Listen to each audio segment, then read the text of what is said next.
A day after a Delta Airlines passenger jet crash landed at Toronto Pearson Airport, investigators are continuing to evaluate the wreckage at the very spot it came to a fiery stop.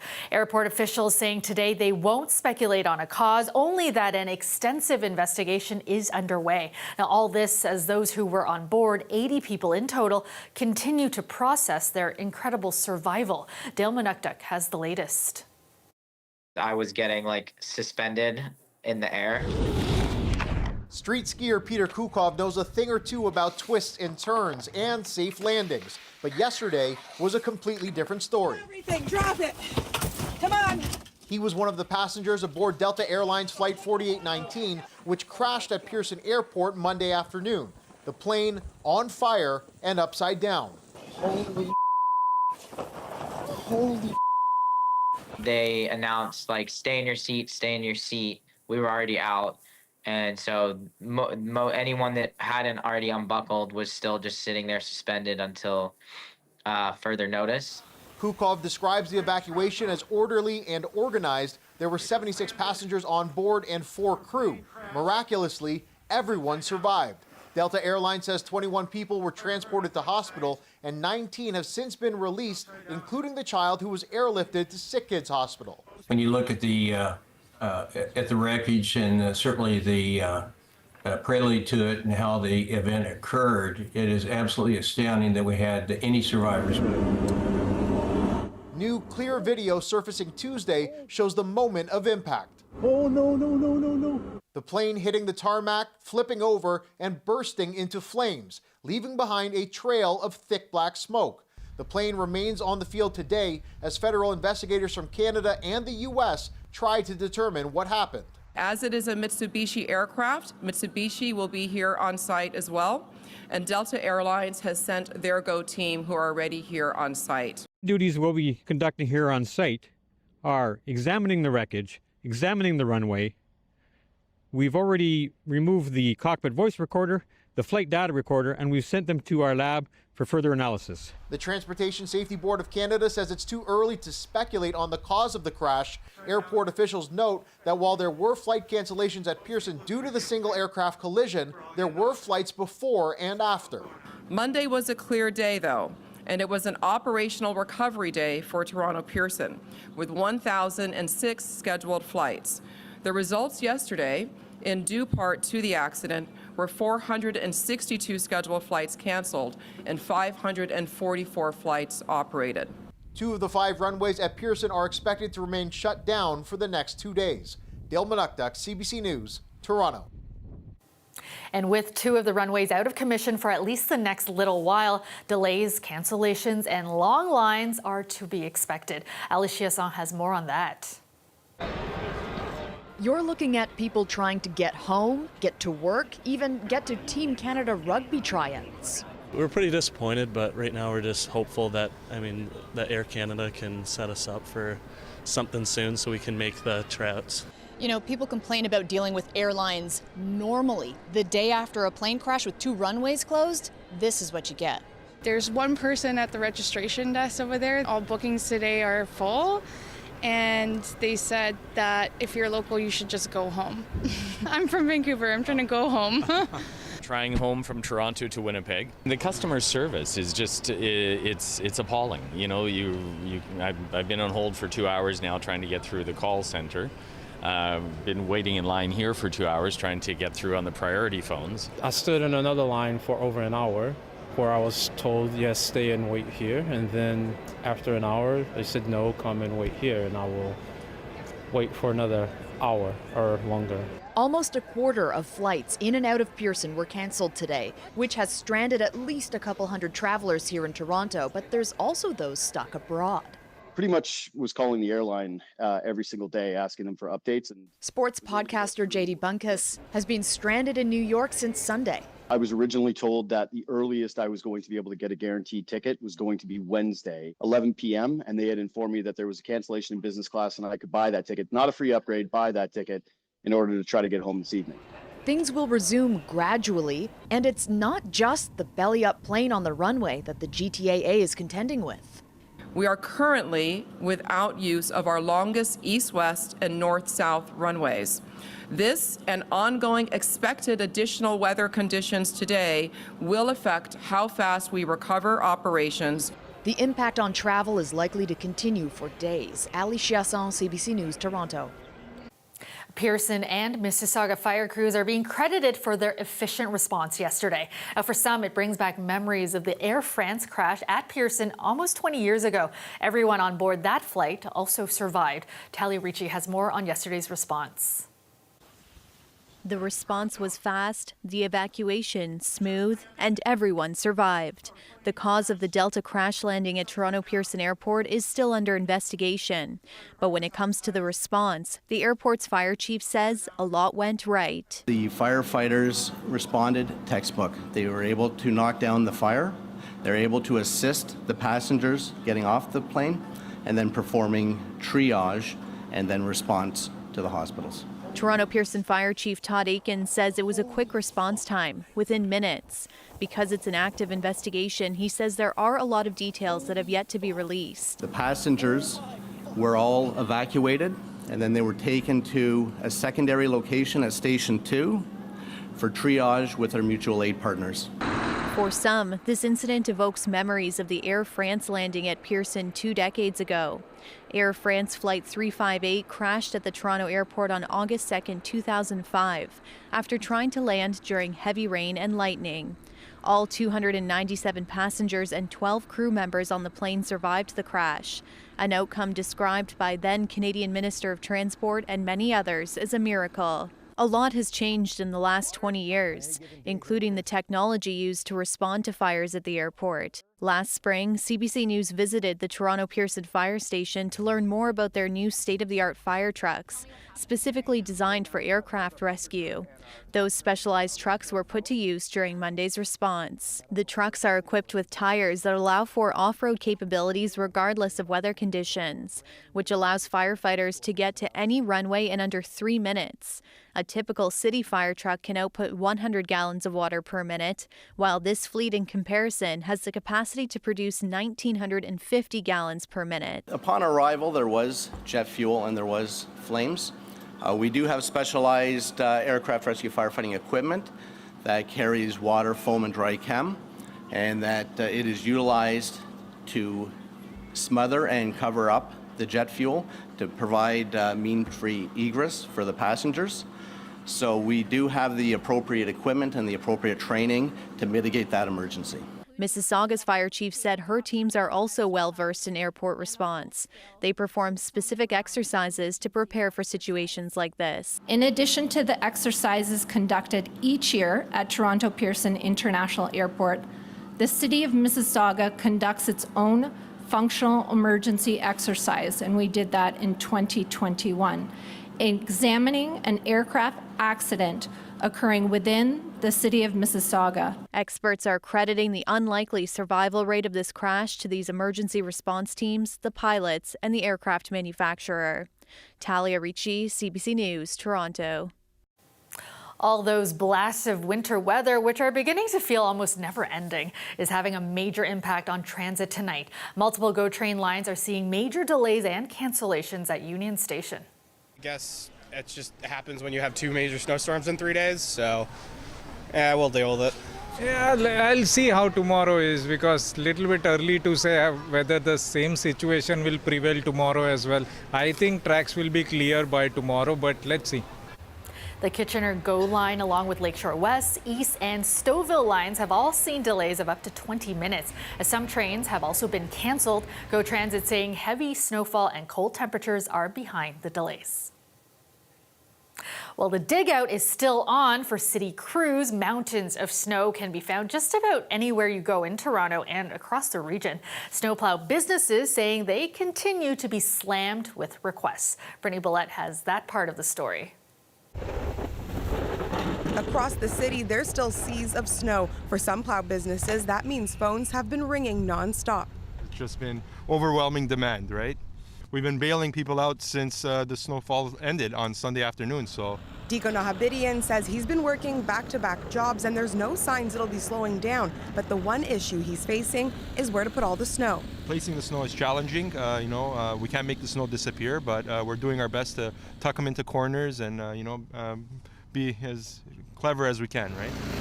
The city says snow removal will begin midweek and it'll be transported by dump trucks to storage sites. It adds that crews are working around the clock, but getting rid of all that snow could take up to 3 weeks. Plows moving down the street go at a relatively decent pace. If you've got to load snow into the back of a truck and then take it somewhere for storage, it takes much longer. The city says the major snowstorm condition declared last week will remain in effect until roadways are deemed safe, and snow removal will be done on a priority basis. First with Main Street sidewalks, transit stops, hospitals, and other locations. I'd also encourage private owners of property to do their part, particularly with those with disabilities. It becomes very dangerous, but it's dangerous for everyone. You know, this is a cleanup that's going to take all of us. I almost actually rolled my ankle. The longer you walk, the crazier it gets, you know what I mean? Residents say they're doing what they can despite the mounting snow, including those who have experience. Well, working for the city for so many years, I'm used to this.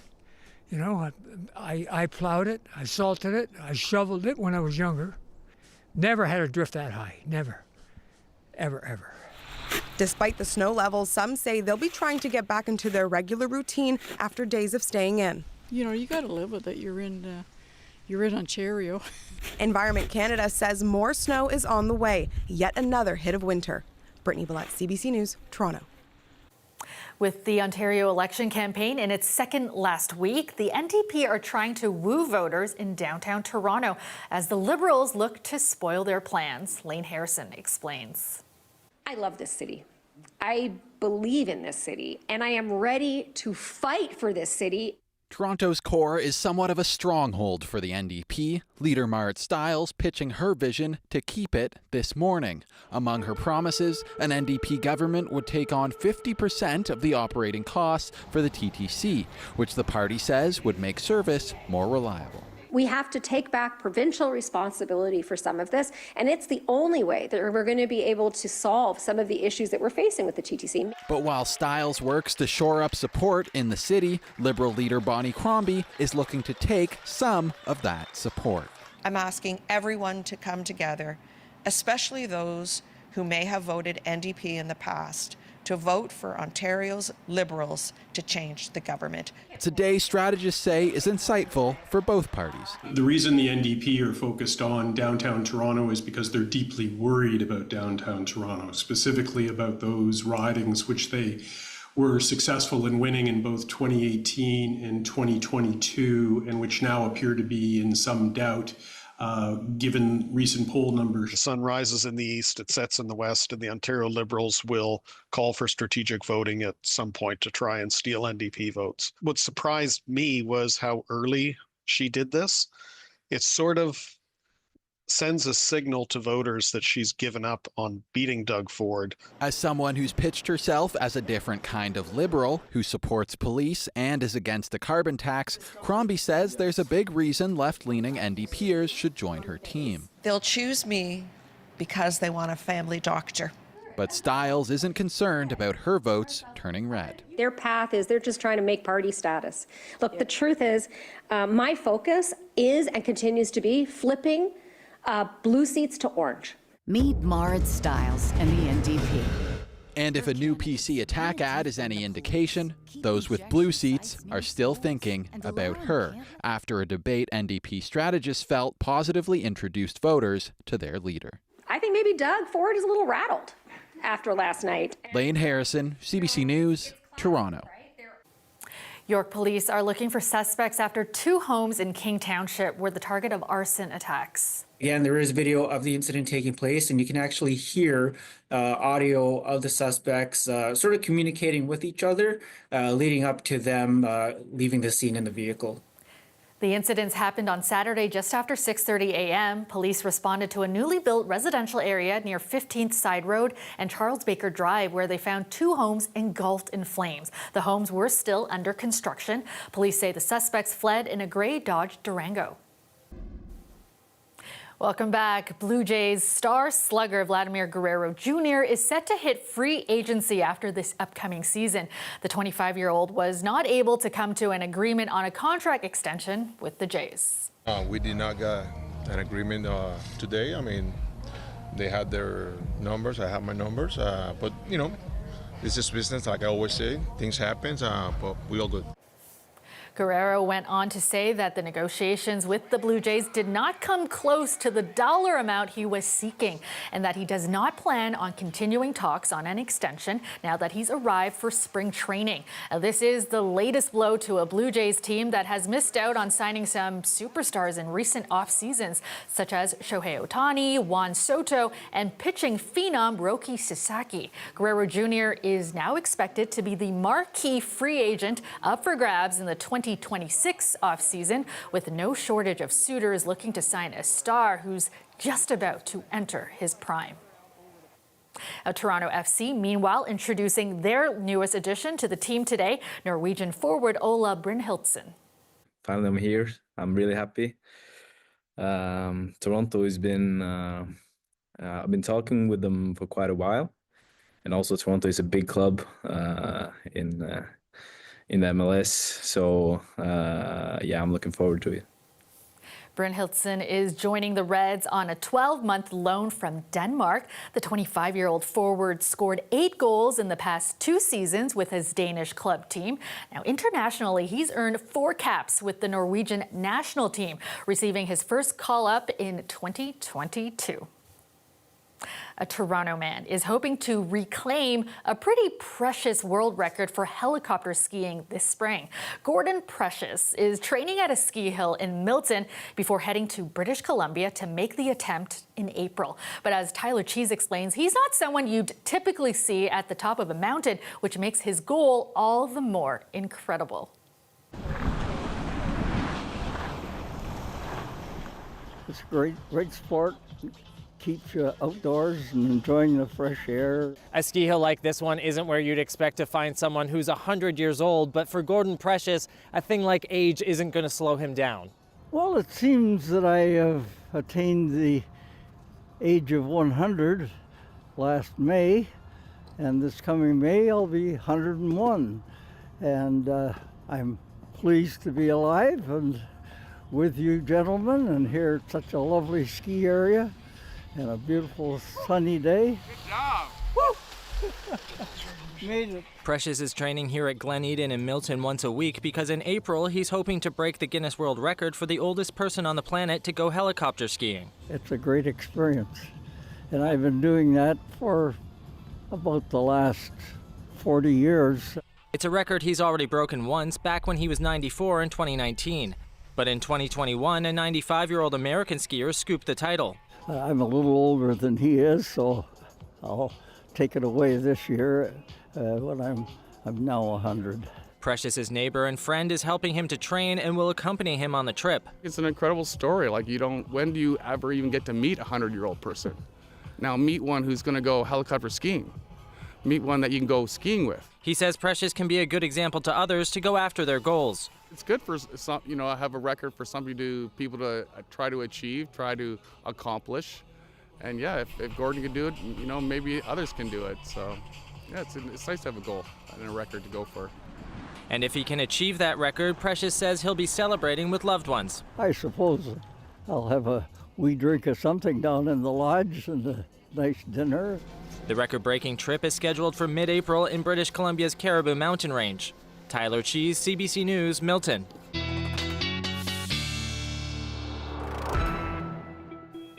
All right, we got Chris Potter here with more on the forecast. And Chris, you have some fun shoveling this weekend? Yeah, I think I'm done. I think most people are done. Yeah, and I live in Barrie too, so I had quite a bit of snow on the ground before the 1-2 punch of the past week. And I got to tell you, I'm done. My shoulder's hurting, my back hurts.